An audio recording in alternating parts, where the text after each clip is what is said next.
बिस्मिल्लाहिर्रहमानिर्रहीम। शुरू करूं जी? ऐसे ऐसे आ जाए, ऐसे सीधा है। बिस्मिल्लाहिर्रहमानिर्रहीम। आज चेयरमैन साहब से हमारी जो ख़वातीन हमारी मेंबर पंजाब असम्बली हैं, एक क्योंकि छोटे छोटे ग्रुप्स के अंदर हम मीटिंग करवा रहे हैं खान साहब से, ताकि सबको मौका मिले बात करने का। और बड़े खुशगवार माहौल में हमारी तमाम ऑनरेबल MPs की आज मीटिंग हुई है खान साहब के साथ। स्पेशली उनके ज़ख्मी होने के बाद सारी बहनों का बहुत ज़्यादा कंसर्न था, खान साहब के लिए फ़िक्रमंद थी। तो बड़े माशाल्लाह खान साहब ने बहुत ज़्यादा टाइम दिया है। बाय द वे हमारी जितनी भी फीमेल MPs थी, कोई 1.5 घंटे से ज़्यादा हमारी मीटिंग चली है। उसमें बहुत जो पॉलिटिकल डिस्कशंस, बड़ा वैल्यूएबल फीडबैक तो इन लोगों ने दिया। लेकिन उसमें मीटिंग में सुबह इंफॉर्मेशन भी चेयरमैन साहब से शेयर की गई है। तो मैं ये मुनासिब समझती हूँ कि मैं मीडिया के तवज्जुह से वो मुक़्तदिर हल्के और वो लोग जो मैटर करते हैं, मैं उनसे 2-3 सवाल पूछना चाहती हूँ। हमें ये कन्वे किया गया था और ये बड़ी खुशाइन बात थी, जिसमें पाकिस्तानी 22 करोड़ 75 लाख अवाम के अंदर एक उम्मीद और खुशी की लहर दौड़ गई थी कि अब हमारे इदारे एपॉलिटिकल हैं।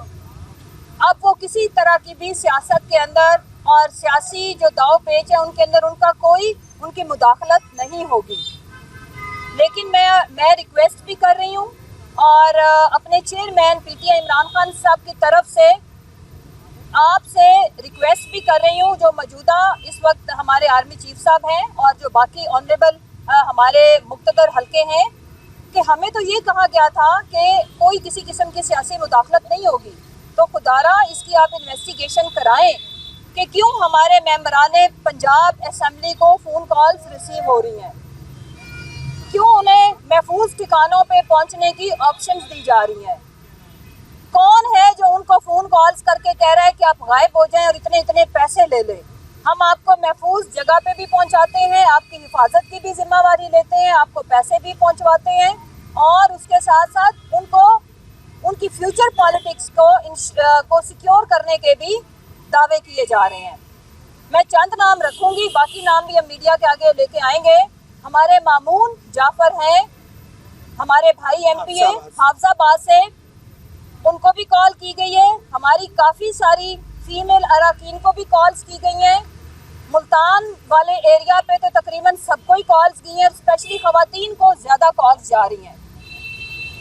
एक वो जो कसिनो चलाते चलाते उसकी किस्मत के मोहतरमा बेनज़ीर भुट्टो साहिबा से उनकी शादी हो गई। तो आजकल वो मेरा ख्याल है कि पाकिस्तान की सियासत को जुए से ज़्यादा अहमियत नहीं देते। वो जिसको खिलाड़ी कहा जाता है, सब पे भारी कहा जाता है, तारीख गवाह रहेगी और गवाह है कि सबसे भारी तो वो भुट्टो ख़ानदान पे गुजरा, सबसे भारी तो गुजरा पीपल्स पार्टी के ऊपर के वफाक की जमात को सिंध में सुकेड़ दिया। और अभी कोई सुना है कि डॉलर शॉलर बोरियां शोरियां लेके उनके जो अहलकार हैं, जो उनके जो दरबारी हैं, वो यहाँ पे हमारी ख़वातीन को भी कॉल्स करवा रहे हैं और उनको ऑफ़र दे रहे हैं। तो मैं इनको बताना चाहती हूँ, मैं आज ओपन ऑफ़र रखती हूँ। 5-5 अरब रुपए अगर आप देना चाहते हैं तो हम मीडिया के आगे आपसे मांग रहे हैं, दे दें। उसके बाद फिर हम आपको बताएंगे कि हम 5 अरब से 12 जरदारी शुरू करना। 5 अरब आपकी औकात है तो हमारी किसी ये जितनी भी यहाँ पे अराकीन असम्बली खड़ी हैं उनको कॉल करना। उसके बाद वो आपको एक जवाब भी देंगी। वो जवाब जब वो कॉल आएगी तो उसके बाद मैं फिर मीडिया में एक प्रेस कॉन्फ्रेंस करके आपको बताऊंगी। आप बेशर्मों को ये मैं बताना चाहती हूँ कि PTI के जो ये लोग खड़े हैं ना, ये फॉर सेल नहीं है, ये बिकाऊ होते हैं। तो पहले वो जो आपने लोटा फैक्ट्री बनाई थी ना, पहले जो आप लोगों ने अपनी तरफ से बड़े मारे थे, ये उस फेज में चले जाते, तब भी इनको ऑफर्स थी। ये हमारी वो ऑनरेबल मेंबर्स हैं जो हरास करने के ऊपर, डराने के ऊपर, धमकाने के ऊपर और कई करोड़ों की ऑफर को उन्होंने लानत भेजी और लात मार के उन्होंने कहा कि हमारी लॉयल्टी वफादारी की कोई कीमत नहीं है, आप हमारे ऊपर टैग नहीं लगा सकते। तो तुम लोगों को मैं तुम्हारी औकात दिखाते हुए बताती चली जाऊँ, ये ड्रामे बंद करो, ये तमाशा बंद होना चाहिए इस मुल्क के अंदर। हम फॉर सेल नहीं है, क्योंकि हमारा चेयरमैन भी फॉर सेल नहीं है। कोई मुल नहीं लगा सका उनका, ना अल्लाह के हुक्म से लगा सकेगा। जब आप हमारा मुल नहीं लगा सकते हो तो फिर आप एक घिनौना धंधा शुरू कर देते हो, वो है ब्लैकमेलिंग का, वो है उठाने का, वो है लोगों की टोटा मैन्युफैक्चरिंग का, जिसमें आप ऑडियो वीडियो लॉन्च करते हो। तो मैं आपको बताना चाहती हूँ कि इंशाल्लाह पाकिस्तान तरीके इंसाफ के साथ हैं, पाकिस्तान के साथ खड़े हैं और रूल ऑफ लॉ के लिए अपनी स्ट्रगल को जारी रखेंगे। अपने जो हमारे ह्यूमन राइट्स हैं, बेसिक राइट्स हैं, उनकी जंग हम जारी रखेंगे आयन और कानून के दायरा कार के अंदर रहते हुए। अब सादिया सुहेल साहिबा भी बात करेंगे और उनके बाद शमीम आफ्ताब साहिबा बात करेंगे। अब सेंटर में आए, मैं भी करूँगी। करें। बिस्मिल्लाहिर्रहमानिर्रहीम। मुसरत की बात को मैं आगे बढ़ाते हुए, अभी हमारी जो इमरान खान साहब से, हमारे लीडर से जो मुलाकात हुई 1.5 घंटे पे मुश्तमिल थी, और हम चूँकि जितनी माशाल्लाह ख़वातीन यहाँ खड़ी हैं, ये अपने लीडर की ग्रास रूट वर्कर हैं, जो आज अल्हम्दुलिल्लाह अल्लाह के बाद लीडर की दी हुई इज़्ज़त है जो हम यहाँ खड़े हैं। और हमारी हर किस्म के बहुत खुशगवार मूड में मैंने अपने लीडर को देखा भी, तकालीफ के बावजूद उनके अज़म, उनके हौसले को वैसे ही बुलंद पाया हमेशा की तरह।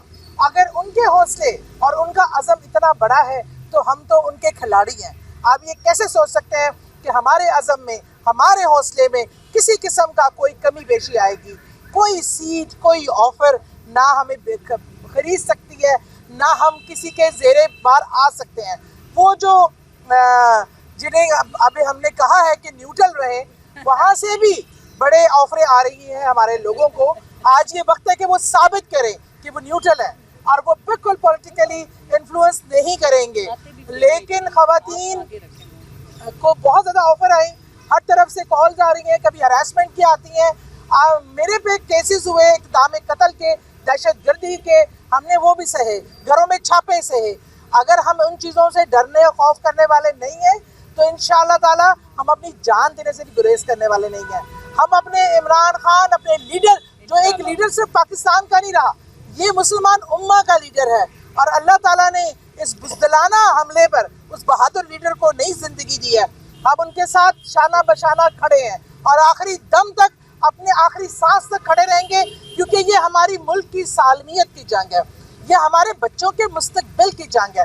हमारा किसी का कोई ज़ाती एजेंडा नहीं है जो यहाँ आएगा अपने केसेस माफ़ करवाएगा, और जो ये इन्होंने गंद की फैक्ट्री खोली हुई है उससे ये किसी और को डराएं और खुदा का खौफ करें। इस माशरे में कोई तहजीब, कोई तमद्दुन, कोई शराफत, कोई इंसानी किरदार को छोड़ देंगे। इस मुल्क जो है वो कलमे पे बना था, ला इलाहा इल्लल्लाह मुहम्मद रसूलुल्लाह, और रमज़ान के महीने में रसूल करीम सल्लल्लाहु अलैहि वसल्लम की फरमाइश में बना हुआ मुल्क है। गद्दारों और जो तुम टोला है चोरों, डाकुओं और गद्दारों का, वो ये समझते हैं कि उस मुल्क के साथ खड़वाल कर सकते हैं? नहीं कर सकते। इस मुल्क की माएँ, बहनें, बेटियाँ आज अपने लीडर के साथ खड़ी हैं, ना झुकने वाली हैं, ना बिकने वाली हैं, ना कोई इनको किसी तरीके से हरास कर सकता है। इंशाअल्लाह हम अपने लीडर के साथ खड़े हैं, हर हालात, हर जो भी सिनेरियो होगा हम साथ खड़े रहेंगे इंशाअल्लाह, और कामयाबी हम अल्लाह ताला हमारे लीडर को देगा इंशाअल्लाह। एक सेकंड ना, वो पहले बात करने शमीम आफ्ताब साहिबा औज़ुबिल्लाहिमिनश्शैतानिर्रजीम, बिस्मिल्लाहिर्रहमानिर्रहीम। आज ही हमारी खान साहब के साथ मीटिंग थी, और क्योंकि जब खान साहब पे गोलियां चलाई गई उसके बाद हम बहुत परेशान थे, हम उनको देखना चाहते थे, और आज हमें मौका मिला। और मैं फ़ख्र महसूस करती हूँ कि आज जो मैंने अपने लीडर के फेस पे जुर्रत और बहादुरी देखी, उसने एक हमें नया बलबला और एक नई सोच दी है। और हमें लग रहा था कि शायद इसके बाद हम जब खान साहब के पास जाएंगे तो शायद खान साहब का कोई मोरल डाउन होगा या सेहत पे कोई फ़र्क होगा, लेकिन उन पे आफरीन है कि लग ही नहीं रहा था कि इतने बड़े एक्सीडेंट के बाद वो गुजरे हैं। मैं इस बात एक और ज़रूर ये करना चाहूँगी कि हम जो यहाँ पे ख्वातीन खड़ी हैं, उनको फ़ोन आ रहे हैं कुछ दिनों से। ये जो जुलाई में एक मंडी लगी थी और उससे पहले भी मंडियाँ लगती रही हैं, वही मंडी अब भी दूसरा दिन है लग गई है। ये अदम एतमाद जब लाया गया था तो उसके पीछे ही, क्योंकि हमारे वोट तो पूरे हैं, तो क्या है उसके पीछे मकसद क्या था? जब वोट पूरे हो और फिर अदम एतमाद आ जाए तो आपको सोच लेना चाहिए कि मंडी लगेगी, क्योंकि सारे किसी को तोड़ना है तो तभी होगा ना, वरना तो हम लोग तो पूरे हैं। तो ये इनकी भूल है कि हम लोग बिक जाएंगे। हमारे वोट अब भी पूरे हैं, और इस तरह की जितनी मर्जी है ये अदम एतमाद ले आए, ये जो भी ले आए, ये इन्होंने इतने बड़े पंजाब के सूबे को एक खिलवाड़ समझा हुआ है। इन्होंने पहले दिन से लेके आज तक इनका एक ही मकसद था कि ये हुकूमत आई है, ये डिलीवर ना कर सके, क्योंकि इन्होंने जो 35-40 साल से पीछे गुंडागर्दी बचा के इस पंजाब का बेड़ा गर्क किया हुआ था, वो नहीं चाहते थे कि इन 5 सालों में यहाँ चेंज आए। और उस पे वो मुझे लगता है कि कुछ कामयाब होते हुए भी नजर आ रहे हैं, लेकिन इंशाल्लाह हम खड़े हैं और ये कामयाबी इन्हें हासिल हम नहीं करने देंगे और इस सूबे को इनसे इंशाल्लाह निजात दिलवाएंगे। अवाम में जाएंगे और जो अवाम कहेगी, चाहे ये आते हैं चाहे हम आते हैं, हम आवाज़ चाहते हैं कि अवाम की आवाज़ से जो हुकूमत बने वो अवाम की आवाज़ से बने, ताकि अवाम के लिए काम करे। यहाँ किसी का एजेंडा अवाम नहीं है। इस वक्त हर एक को अपना लीडर बचाना है, कोई भी अवाम के लिए नहीं सोच रहा और हम चाहते हैं कि हम अवाम के पास जाएं और अवाम की आवाज़ बने। बहुत शुक्रिया। आज आयशा जी